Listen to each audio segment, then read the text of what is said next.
We laugh. We cry.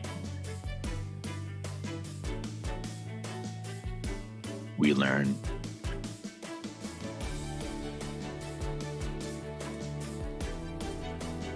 But really, what doesn't kill you makes you better at managing clients and everyone.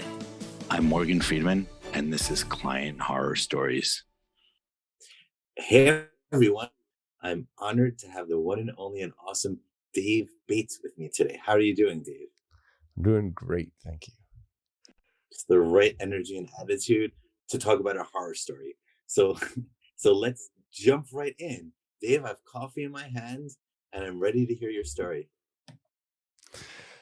Well, I think you and I were talking a while ago about this story, and ironically I just told it about 2 or 3 days ago to somebody. We were having breakfast and it came up, and so this is a story that is the company that I worked for was partly the horror on our side that we created and partly the horror on the client side. And everyone will remain nameless.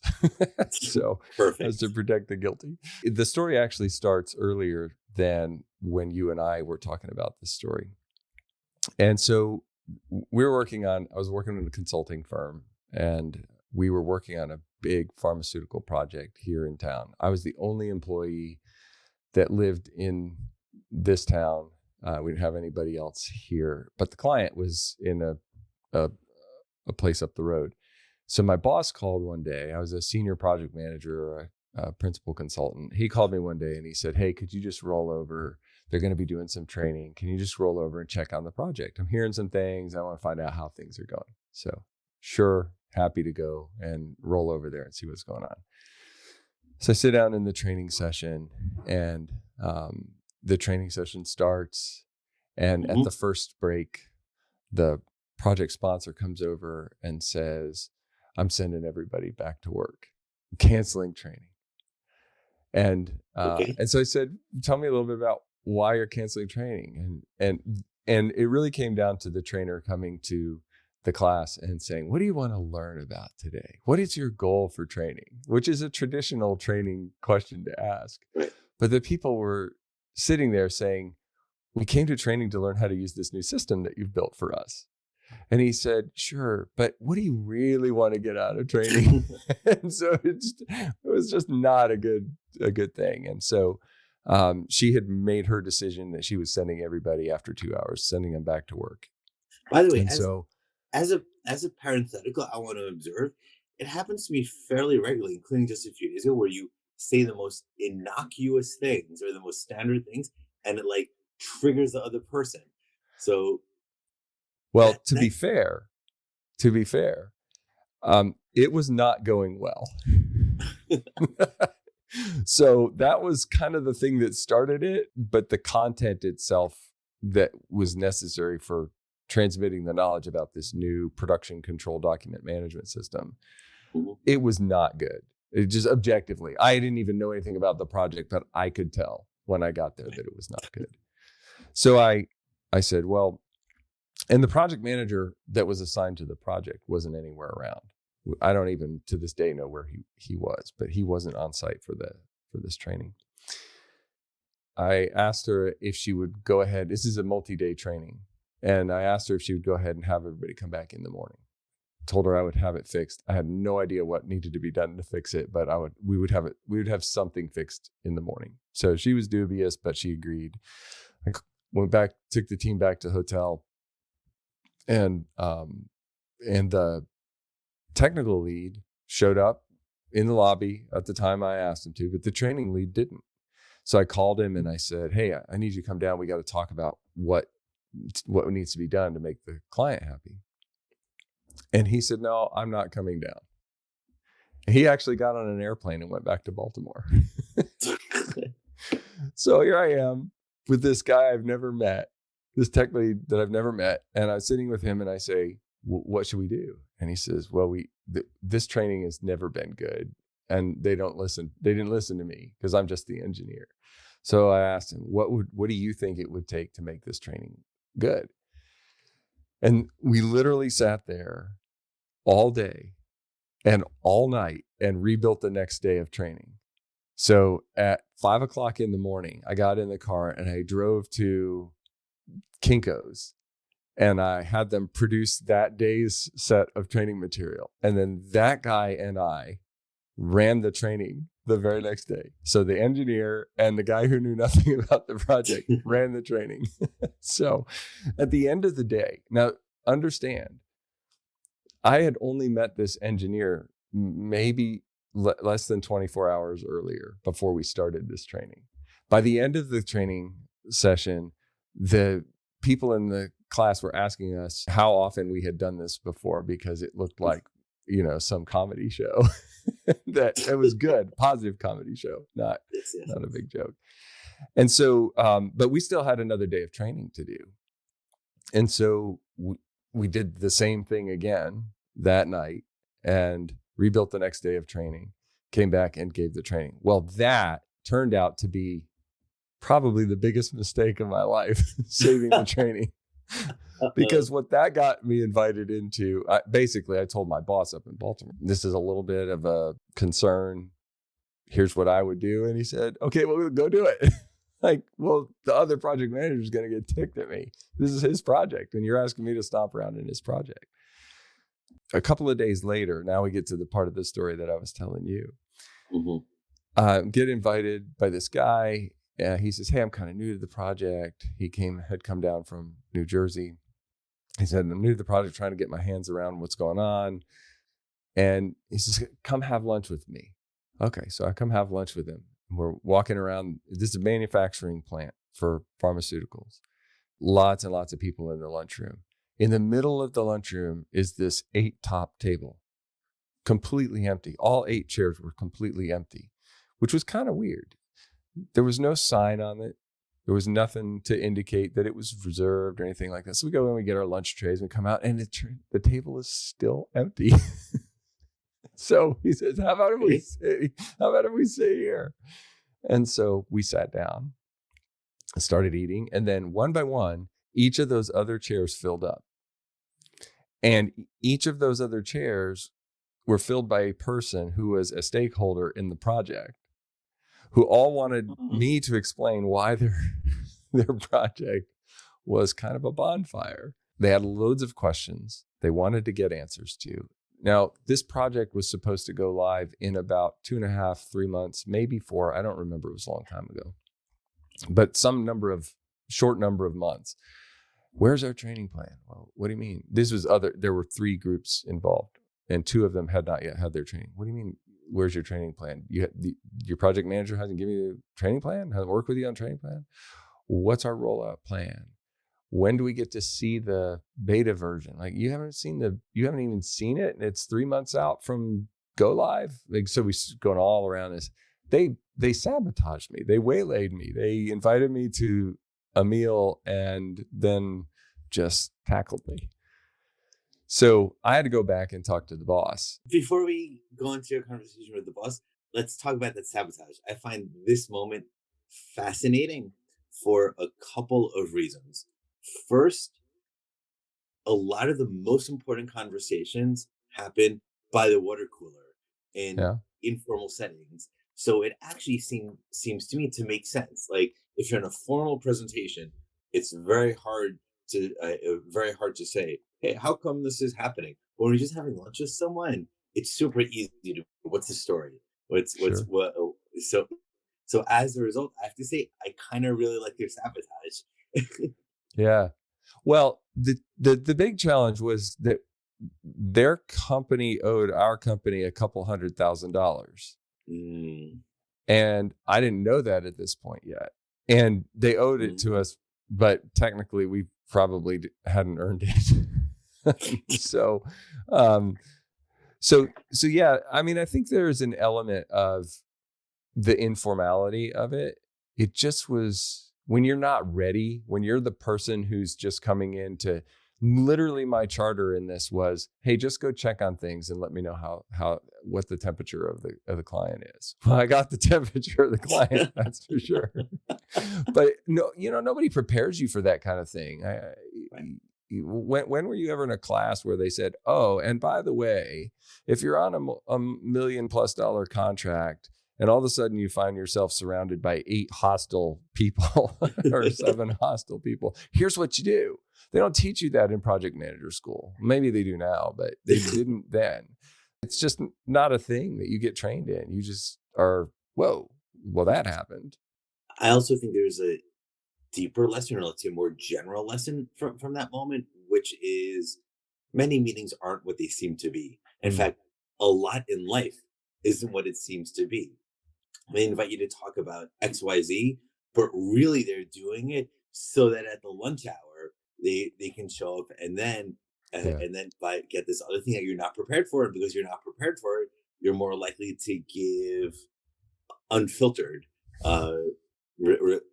responses. So I think there's this powerful lesson that nothing is what it seems to be on the surface. Yeah, I think that's important. And I think it's important to hire people and train people who have an aptitude for being able to not say the off the cuff things when they're in those high pressure situations. This is not the first time I've been in that sabotage space either, like you and I were talking about that other story. And you have to be, you can't create a liability for your company by giving, well, I'm just being honest. I'm just being transparent.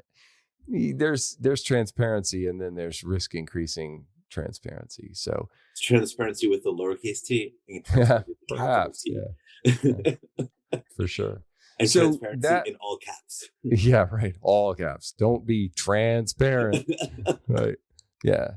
And so that started a process that was absolutely one of the most challenging 4 months of my professional career, to be honest with you. And I'll spare all the crazy details, but there were all kinds of webs and crazy things that we entered into. There was just a lot. And that's the work. The work that had to be done was severely behind. We ended up having to drop 2 of the 3 functional areas because we just couldn't get the system, that we couldn't extend the system that far. They were so far behind. There was no way we could accomplish the deadline. So what we did was we ended up phasing it into 2 phases in which we could get the primary deliverable out by the deadline, which was the one that kept the plant running, which seems like the most important one. The marketing team then took a slightly delayed availability by a couple of weeks, not by months, but by a couple of weeks. And then the legal team that was part of it, they just determined that they did not need to be in the scope, and out of the scope they went. Then this is a program that is governed by the Code of Federal Regulations. So if you've ever heard of a validated project, it basically means that if you're doing this project, you're required to follow very rigorous and specific procedures for almost the chain of custody for information. So you have to write a spec. You have to do a test plan. You have to get the test results. You have to document them. And if you mess up, then you write something called a deviation. And that deviation explains the what and the how and the why and the who. And it's a very specific format. And then you sign it at the end, and it has to be approved. And there are rules about how you can approve it. And if you mess up, you have to write a deviation on a deviation. And if you mess up that deviation, you have to write a deviation on a deviation on a deviation. It starts sounding like a Dr. Seuss thing. And I can tell you that when your project is 3 or 4 months behind when you get it, you have to work all night sometimes. And it's awful, but you have to do it. And when you mess up in the middle of the night because you're tired, because you've been running for 48 hours straight without sleep, you write a deviation and you can't sign your deviation. You have to have somebody else sign it, which means you have to wake them up and fax them a deviation, because it's supposed to be a wet signature, which means you actually put a pen on a paper. You can't do it digitally. So they have to do it and you have to do it, and they send the fax, but then they have to mail you. It's crazy. So we spent a long time. I joke to people and tell people I have 100 years of project management experience. And they say, how can you have 100 years of project management experience? And I said, well, you've never been a project manager. Because if you have, you know that a year of project management might be 5 years of your life, might even be 10 years of your life. This was probably 10 years of my life packed into 3 months. I had a hotel room in New Jersey. I went up for a 2-day trip and I came back 3 weeks later. I do not glorify the hustle and grind. And when you started the project, your hair was all black. And That's right. later, it was gray. That's right. At least it didn't fall out. So I have a friend here from Oxford, North Carolina, and he's got this great sort of country accent. He always says, and Dave, it's better to have your hair turn gray than to turn out. So yeah, wisdom from Larry. Larry's a good guy. He wasn't on this project, different company. So we're up there, we're doing all kind of crazy stuff. I got my engineer guy. He's burning the midnight oil over and over and over again for us. And one day he says to me, I have to go home. Like, I have to pay the rent, and I can't pay the rent because this is back before we had, all of the online payment platforms. I have to write a check, and my checkbook is at home. I don't have a way to get rent to my apartment complex. So we sent him home. He said, but don't worry, I'll work. It's okay. Rest, go home. I think it was Michigan was where he lived at the time. He went to Michigan, and I don't even know. I think the plane landed and he started working. And so I told him at one point, I said, hey, have you eaten anything? No, I don't have time to eat. So I said, all right, in about 10 minutes, your doorbell's going to ring. Answer it. I already paid for the pizza. Just take the pizza and eat the pizza. So then he came back, and at some point in this process, he actually moved here to Raleigh, where I live in North Carolina. And I don't remember the details about that, but that's important at the end of the story.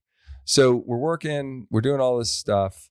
We're making progress. My boss comes up from Baltimore up to New Jersey during this 3-week period where we're working 130 hours a week, which is literally what we did.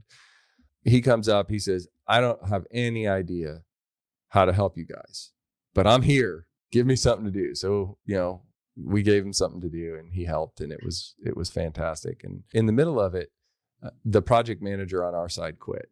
He got really mad that I was there, and he just quit. And then his counterpart at the client, their senior project manager, also quit. Because kind of the jig was up, right? At that point, everybody knew this project wasn't going anywhere. It was behind. It was in trouble. We don't really know what the deal was with them. Then I got embroiled in some weird HR thing at the client where there was some fight between a couple of their employees, and they somehow tried to drag me into it. I ended up in this HR meeting with the client's HR where they were grilling me about this situation that I had absolutely no knowledge about. I called my HR people. They called their HR people. It was a big mess. I'm like, guys, I just need to get this project out. Leave me alone. And then about a week before the go live, the project champion, the person who was my main contact there, also quit. So I ended up basically running the client's program with their head of validation and their validation engineer. The three of us became the project team running this project to the end. And now I live about maybe 25 minutes away from the plant. And so I would be there at 2-3 o'clock in the morning. Early on in the project, my wife would drive out. She'd bring me a change of clothes, and I would change so I'd look sort of not smell bad the next day and that kind of thing. But eventually, it didn't matter. Everybody knew this was a grind. We were all in it together. And I left the plant one morning. I think it was 2 o'clock in the morning. It might have been 3. And I could not see straight. There was a hotel on the way. I stopped at the front desk and I said, "Hey, I need to know, do you have any rooms? I just need to get a couple hours of sleep." And yeah, we got one. And they looked at my license and they said, "You're like 15 minutes away from your house. I'm not going to make it." So they gave me the room. They charged me half the price since the night was half over already. I was supposed to be on a call at 7:00 in the morning, and I just slept through the wake up call, my alarm, everything. And it was with the main client. So my boss was on the call and the main client was on the call and I wasn't on the call. And later my boss told me that they didn't know where I was. And the client said, "Well, I really hope he stopped somewhere and he got some sleep," because he knew how bad it was on us. Well, we got all of this done. We grew the account 20%. I think at that point, that's when my engineer friend moved down here to Raleigh, and he had a Jeep and an apartment. He was from another country and one of the best guys I've ever worked with, but he was here on a work visa. And so my boss said, "Hey, you guys did a great job. You grew the account by 20% instead of losing hundreds of thousands of dollars. I'm going to put you on the bench, work on bench projects. We're working on an internal project." And then somebody on the 7th floor, at about maybe a month or two after that, 7th floor said, "Anybody with project utilization of 20% or less, you're out of here." So they fired us because we were not billable people at the time. That caused him to have to go home because he didn't have work authorization anymore. Right. And when that happens, you get 48 hours. So I didn't realize it was so fast. Yeah. Oh, it's fast. At least it was fast. I don't know what it is now because I'm not very conversant in it now, but it was literally 48 hours. So we're trying to figure out, what do we do with his stuff? He's got to break his lease and he has this car loan. So like, "Hey, bring the Jeep to my house, give me power of attorney. I'll sell it for you. And then you just pay off the note once we were able to sell it." Shouldn't be too hard. It was a nice Jeep, whatever. So we look at his agreement. The agreement with the bank says, "Hey, you have to let us know if the primary location of the vehicle changes," because it's the bank's, right? Right. So we let them know that the Jeep's going to be at my place. We have the power of attorney. We send them a copy of the power of attorney. That night, they repossessed the Jeep. So things move fast in the US. Apparently. Well, so, like, he comes out, his Jeep's not there. So he calls the police, right? The Jeep, somebody stole my Jeep. And it turns out they say, no, they do some investigation or whatever. And they say, no, the bank took it. And so I called the bank. "What are you guys doing?" I have power of attorney, so they're allowed to talk to me. They're like, "Well, we didn't know if he was going to drive it in the lake or anything." What? So he ended up getting an attorney. So he's now back in his home country. I have all of his stuff in my garage. We're figuring out what to do with it. My kids still play with the Wii that he left with us. So it still works and they still play with it. This is easily 15 years ago.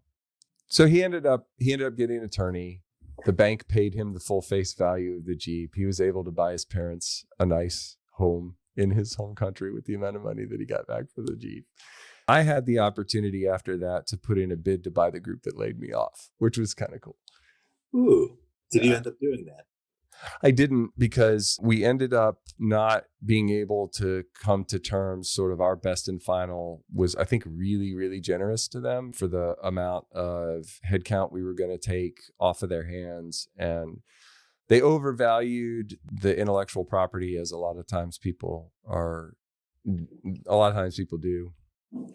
But more importantly, the pipeline was eroding, and we had ways of knowing what the condition of the pipeline was. And it was kind of a bad faith negotiation. So I withdrew the offer because there was no way that I could commercialize it with the funding I had to raise. But it was a fun experiment. Okay. So interesting story. It sounds like overall powerful experience. And at least for your immigrant friend, a life-changing experience. I love this moment, and like it feels like for all the disasters, the sabotage meeting is, you know how like every good story needs like the pinpoint moment, and that sabotage story is fantastic.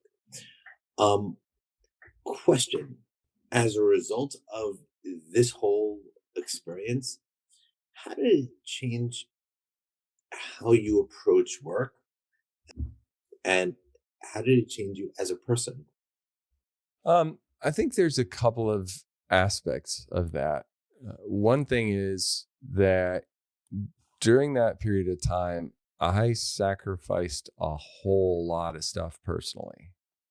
I mentioned that I went up for 2 days and I came back 3 weeks later. I did come back for 2 days in between because it was my son's birthday, and he was, I don't know, he might have been 5 or 6 years old, I think. Maybe a little older. It doesn't matter how old he was. I came back for my son's birthday, but it was not a foregone conclusion that I was going to be able to come back. And so there was, not a lot of peace and sanguinity at our house during this period. It was unhealthy. It was what needed to be done. And so there's a tension between being a person who does what needs to be done and putting everything on the line. And what I learned was that the end result is not guaranteed. So trading a certain now, like a defined, well-known good now for some future payoff is a risk, because the future payoff doesn't always come. So a lot of startup culture is built on live, grind, do what you got to do now so that you can have this big payoff later. And it's almost assumed that the payoff is guaranteed. So even though this wasn't a startup, I didn't have options. That's a different story. It's a very different set of stories. It's the same operating mechanic. Do a lot of work right now because it's the right thing to do, and trade off your present circumstance because in the future it's going to be so much better. And I think right now I am less inclined to make that kind of trade-off, because I learned from both stock options that were worth nothing or building an account and growing the account in spite of everything and doing the heroic thing.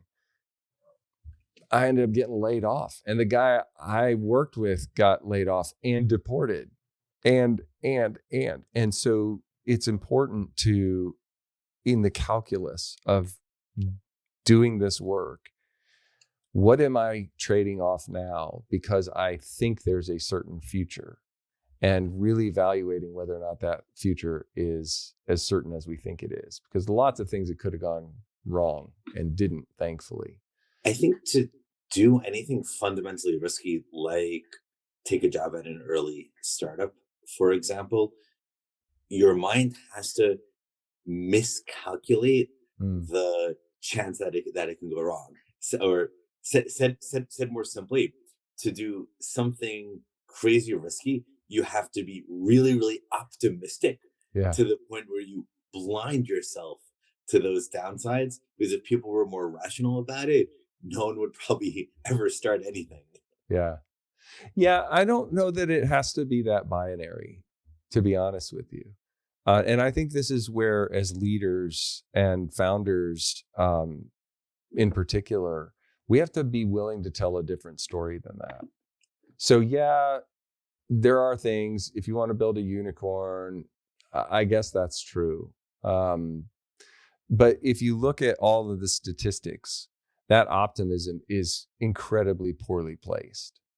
So as leaders and as founders, we have to see the opportunity, but we have to really understand what we're asking people to trade. As a person, I can't ethically go and say to people, hey, go ahead and lose your family, lose your relationships with your kids, because someday we might be rich, right? But that doesn't mean that we can't do something meaningful, and it doesn't mean we can't do something big. It just means that we have to adjust our time horizon for what we're trying to accomplish. And I think that makes a big difference.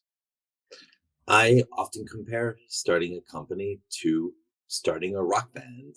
Like every kid in a garage wants to, oh, I love playing music. We have a unique style. I play great with my friends.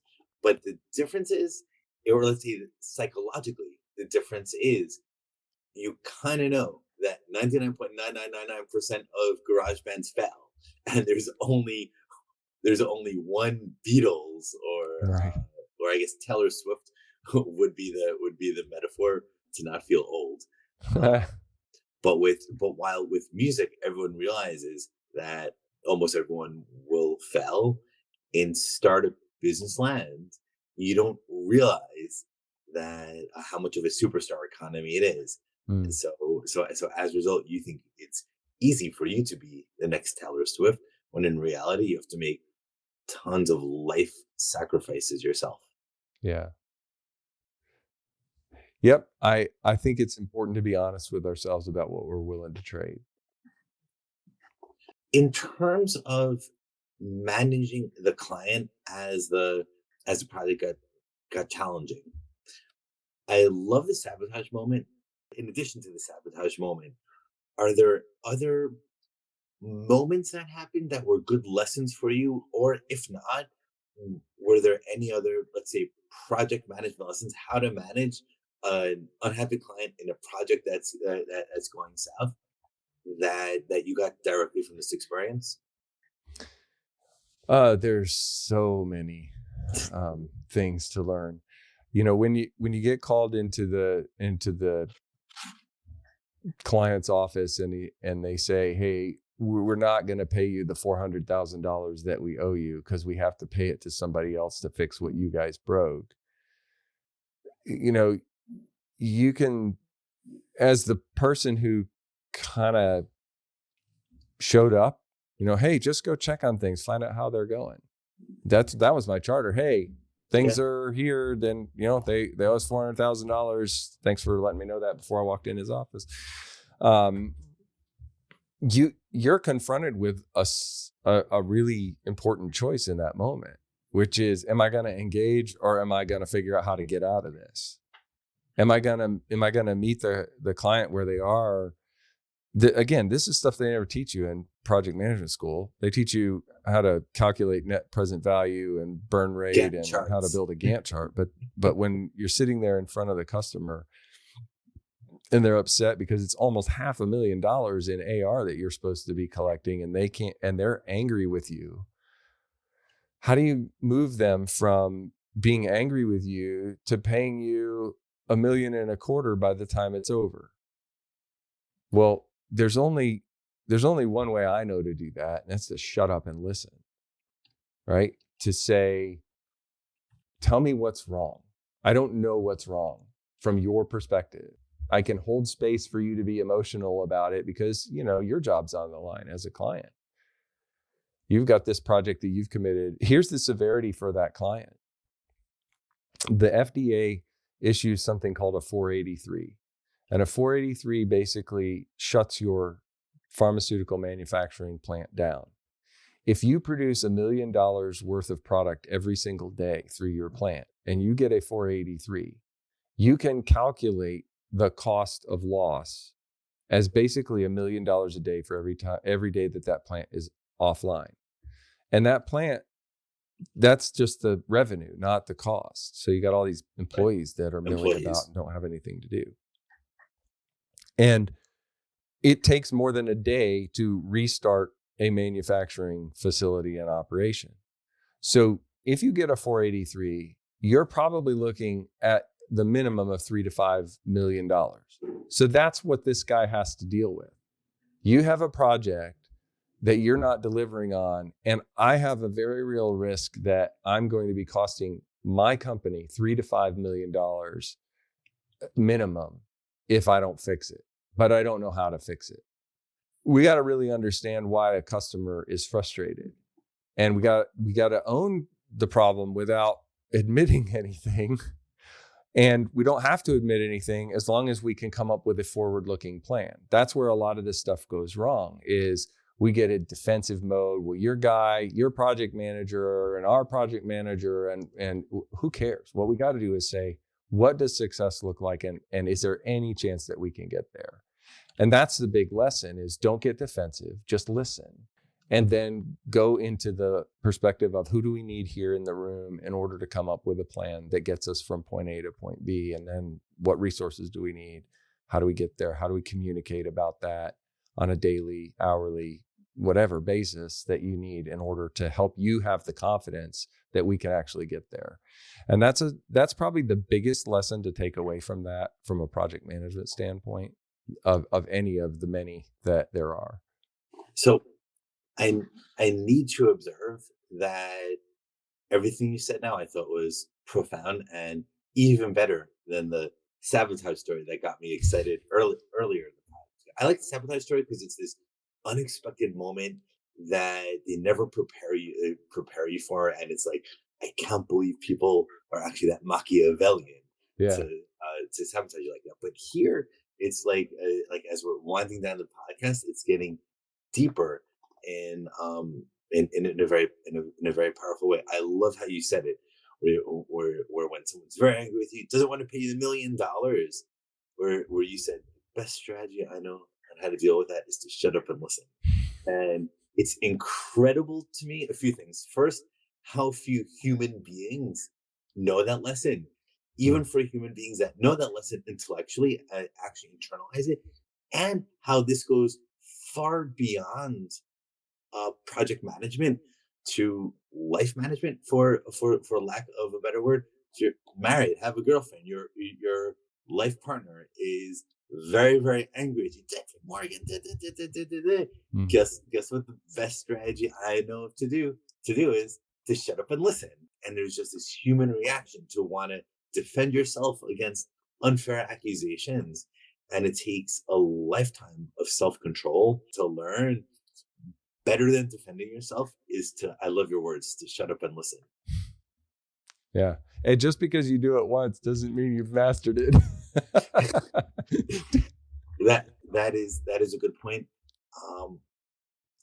I'm a Greek Latin nerd, and Aristotle points out that virtue is a habit. And I like that way of thinking about it. Like, you think like doing the right thing, you think, I did the right thing in this moment, therefore I'm a good person. Yeah. But it's really a habit, because you have to train the muscle memory of your body in order so that this best behavior becomes your own internal best practice. Yeah, the norm. Your norm. Mm-hmm. Wow.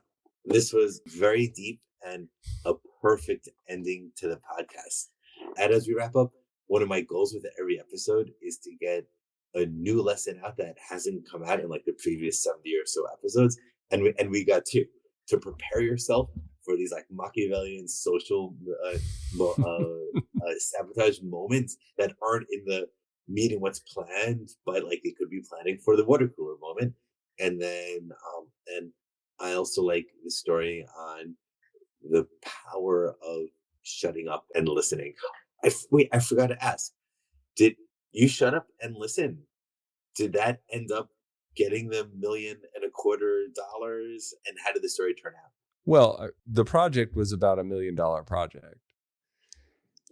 And we delivered maybe a little bit more than a third of it, because we had to do the marketing stuff, but also the marketing stuff was a lot smaller piece. And we ended up in a basically 20% growth over what the original contract value was. So here's the cap of the story. Love the it. Fun part. So the head of validation was here in Raleigh, and their headquarters is in New Jersey. He's a private pilot. After the project was all done and dusted, and all the final paperwork was done and payments were made, he called me and he said, "Hey, I want you to come with me in my private airplane, this little Cessna or whatever. I'm going to fly all of the validation paperwork up to New Jersey, and I want you to go with me to deliver it." So this is a stack of paper I'm 6'4". It's as tall as me. The stack of paper is 6 feet tall.